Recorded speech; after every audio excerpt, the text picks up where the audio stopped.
The metallic tang of bleach and ozone was my morning coffee, the slick feel of latex gloves my second skin. My name is Marcus Thorne, though in the grim, quiet world of post-tragedy cleanup, most called me Mop. I was 34, meticulously organized, and prided myself on a professional detachment that bordered on the clinical. My job? I was a biohazard remediation specialist for Clean Slate Services, a company based right here in Portland, Oregon.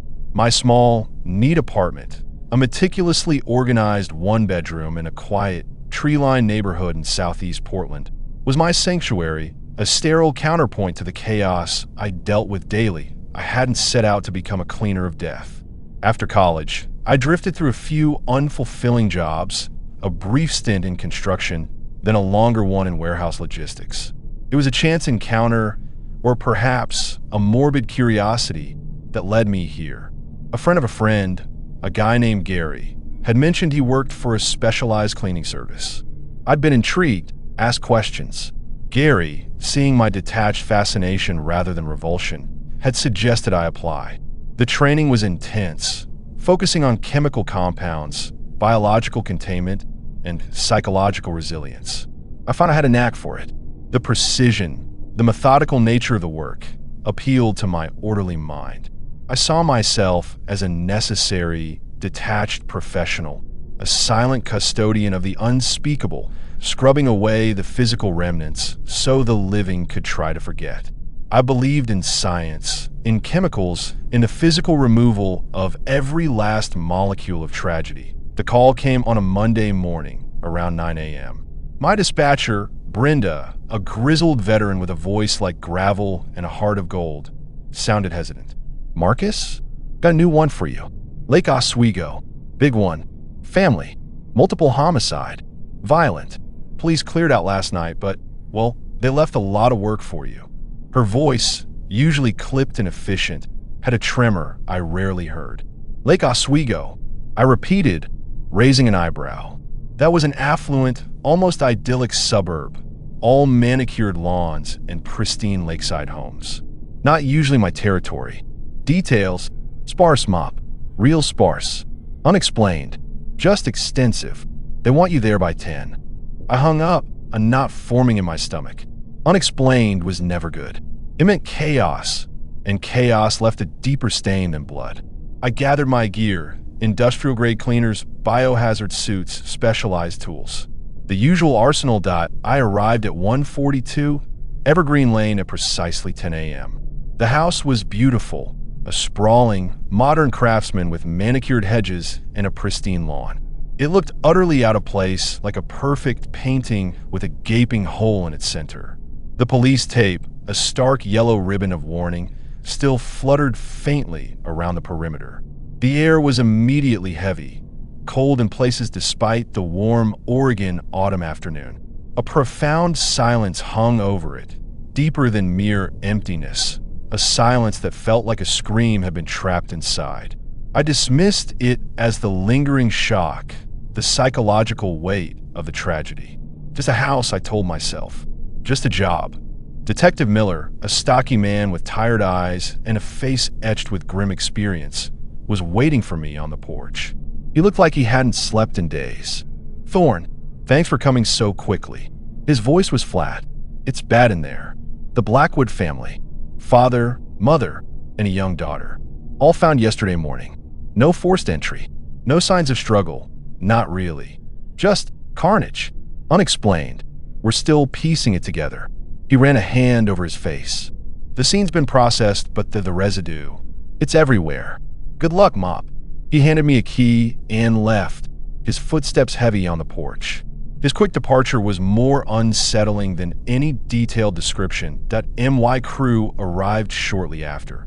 Kevin, a younger guy in his early 20s, eager but prone to getting green around the gills, and Dave, a cynical, older cleaner who'd seen more death than a battlefield medic. Dave just grunted, his eyes scanning the house with a practiced, weary gaze. "Looks like a bad one, kid," he mumbled to Kevin, then to me. "You ready for this, Mop?" "Always," I said, my voice steady, pulling on my full-body biohazard suit that we stepped inside. The smell hit me first, a coppery, sweet stench that permeated everything, even through my respirator. It was the smell of death, of violence, of blood. The sheer scale of the cleanup was overwhelming. The living room, kitchen, and especially the master bedroom were a canvas of horror. Blood spattered across walls, soaked into carpets, pooled on hardwood floors. Biological matter, fragments of what had once been human, clung to furniture, to light fixtures. Kevin immediately looked pale, his eyes wide. "Oh my God," he whispered, his voice muffled by his respirator. It's everywhere." Dave just shook his head, already pulling out his industrial-grade sprayers. We worked methodically, hour after hour. The gruesome details blurred into a series of tasks. Spraying, scrubbing, scraping, bagging. I focused on the physical, the chemical reactions, the technical aspects, maintaining my detachment like a shield. This is just protein. This is just iron. This is just matter. But despite the chemicals and effort, I felt an unusual resistance from the house. Bloodstains seemed to cling with unnatural tenacity, requiring extra passes, extra solvent. The air remained heavy, almost oppressive, even with the industrial fans roaring. Kevin, my assistant, complained of feeling watched and cold spots, even getting a nosebleed at one point, his eyes darting nervously around the room. "It's freezing in here. Marcus, even with the heaters on, and I swear I just heard something." Dave, usually unflappable, seemed quieter than usual, occasionally glancing nervously over his shoulder. "Some places," he muttered once, "they just don't want to let go." I dismissed their discomfort as rookie jitters and overactive imaginations, a common side effect of the job. But as I worked alone in the master bedroom, the epicenter of the tragedy, where the Blackwood parents had been found, I began to experience things myself. Faint, almost imperceptible whispers carried on non-existent drafts, brushing against my ears. Brief, intense cold spots that raised goosebumps on my arms, even through the thick suit. A fleeting sense of profound despair or terror, not my own, that washed over me, leaving me breathless, disoriented. Just fatigue, I told myself, scrubbing harder. The mind playing tricks in a stressful environment. It's the residual trauma, Marcus, nothing more. But the whispers persisted, a phantom chorus just at the edge of hearing, that we finished the job late Wednesday night. The house physically pristine, gleaming under the harsh industrial lights. Every surface was sterilized, every trace of the horror meticulously removed.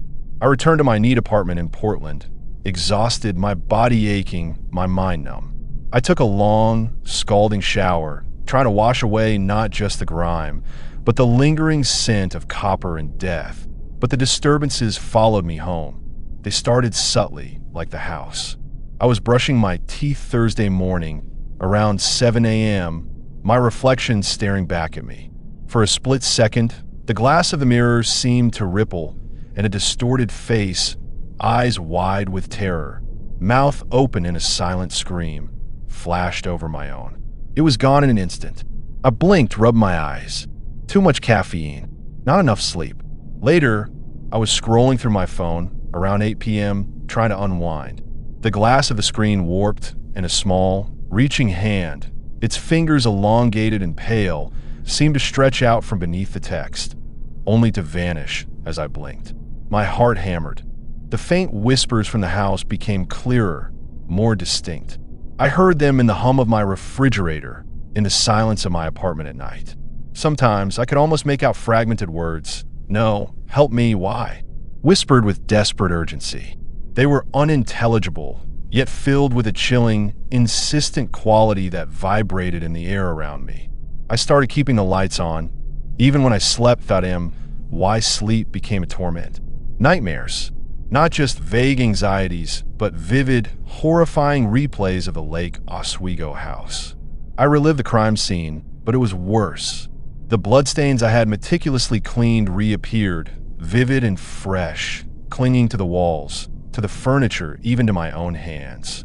I experienced the victims' last moments, their fear, their pain, their final, desperate anguish, as if it were my own. I would wake up in a cold sweat, gasping for breath, the smell of copper in my nostrils, the screams still echoing in my ears. My carefully constructed detachment shattered. I became isolated, paranoid. I avoided mirrors, kept the lights on constantly, jumped at every creak of my own apartment building. My sister, Olivia, a compassionate but grounded nurse who lived across town, called me on Friday. "Marcus? It's Olivia. You sound off. Are you okay?" I tried calling earlier. "Yeah, I'm fine. Leave. Just tired. Big job this week." My voice was hoarse, strained. "You look terrible, Marcus," she said, her voice softening. "I saw you at Mom's birthday last night. You're gaunt, jumpy. That Lake Oswego job. It really got to you, didn't it? I heard about it on the news. Brutal." I hesitated. How could I explain the reflections, the whispers, the nightmares? She'd think I was insane. It was intense. Yeah, just a lot of stress. "Maybe you need a break, Marcus. A real break. Or talk to someone? A therapist? There's no shame in it, you know." I bristled. "I don't need a therapist, Liv. I'm fine. Just adjusting." I quickly changed the subject, talking about her kids, anything to steer away from my crumbling sanity. She sounded unconvinced, but let it drop. Later that day, I called Dave, my older colleague, hoping for commiseration or a logical explanation. He answered on the second ring, his usual gruffness muted. "Yeah, Mom. What's up? That Lake Oswego job." I started, my voice low. "Are you feeling anything from it? Like lingering stuff?" Dave was silent for a moment, a long, heavy pause. "Yeah, kid. That one sticks." Felt like walking into a scream that never ended. Some places, they just hold on to things. Not ghosts exactly. More like echoes. Residue of pure pain. It seeps into the walls, into the air. And sometimes, if you're too close, it seeps into you. His voice was grave, devoid of its usual cynicism. "Don't let it get to you, kid. You gotta shake it off. Take a long weekend. Go fishing. Whatever. Don't let it cling." Dave's words were unsettling, validating my fears without offering a solution, only a chilling confirmation. The manifestations became more direct and personal. The distorted faces and reflections started to resemble the victims from the Lake Oswego house. Specifically, I saw the child, a small girl with wide, terrified eyes, staring out from my bathroom mirror. The mother, her face contorted in agony, would flash across my phone screen. The father, his mouth open in a silent scream, would appear in the polished surface of my coffee table. They were no longer generic specters. They were them that I didn't just see or hear. I felt their emotions. Waves of overwhelming despair, blinding rage, crushing fear would wash over me, leaving me gasping for breath, disoriented, my own emotions swallowed by theirs. I felt the weight of their unresolved anguish clinging to me, seeping into my own being, corrupting my very soul. I was becoming a vessel for their torment, that I found myself inexplicably drawn back to the house on Evergreen Lane. I'd drive by it late at night, my car idling down the quiet street, feeling a magnetic pull, a desperate need to understand, to somehow finish the job, to truly clean it. The house, though physically empty and dark, felt like a pulsating core of lingering trauma, a wound that refused to heal. Then, I realized I had accidentally taken something from the house. A small, ornate silver locket. I found it tucked into a side pocket of my utility belt, half buried in a crumpled glove, days after the cleanup. It must have been dislodged from the carpet during the vacuuming. It was a family heirloom, probably belonging to the mother or daughter. I'd intended to turn it in to the police, but in my haste, it got mixed in with my personal effects. Now, it felt cold, vibrating faintly in my pocket, acting as an anchor for the lingering presences, a direct conduit to their agony. I tried to get rid of it, to throw it away, but every time I tried, a wave of nausea would hit me, or I'd find myself unable to discard it, my hand freezing, an unseen force holding me back. It was a part of them, and it was clinging to me. Driven by overwhelming torment and the constant pull of the locket, Marcus returned to 142 Evergreen Lane late one night around 2 a.m. The house appeared darker, more foreboding than before, its windows like empty, staring eyes.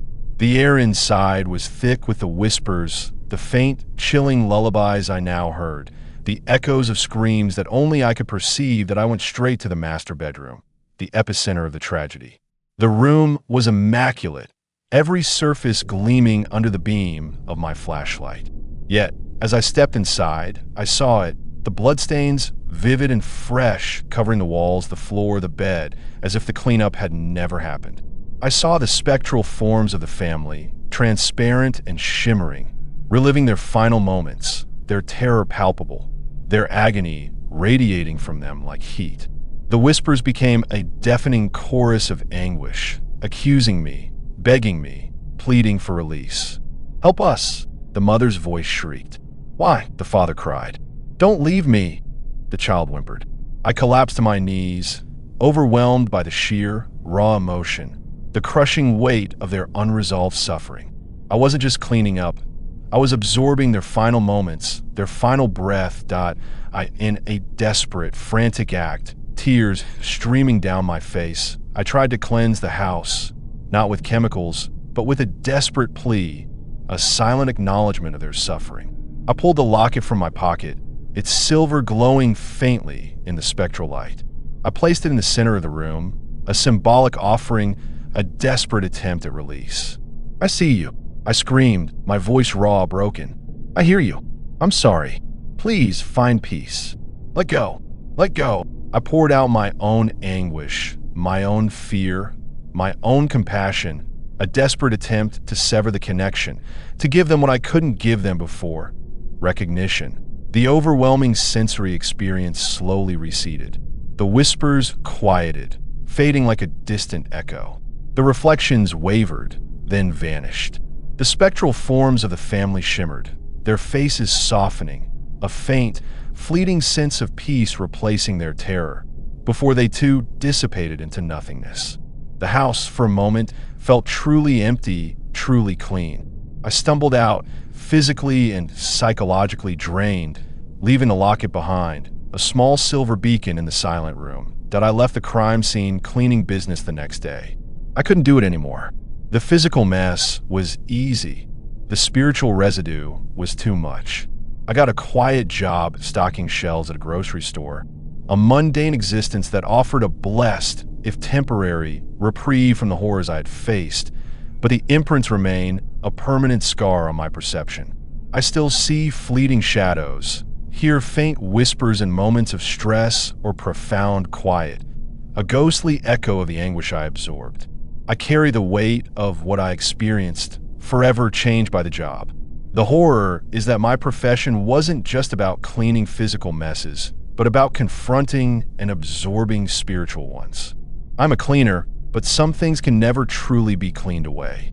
I now understand that some anguish doesn't just seep into the carpet, it clings to the very walls, and sometimes it clings to the cleaner too.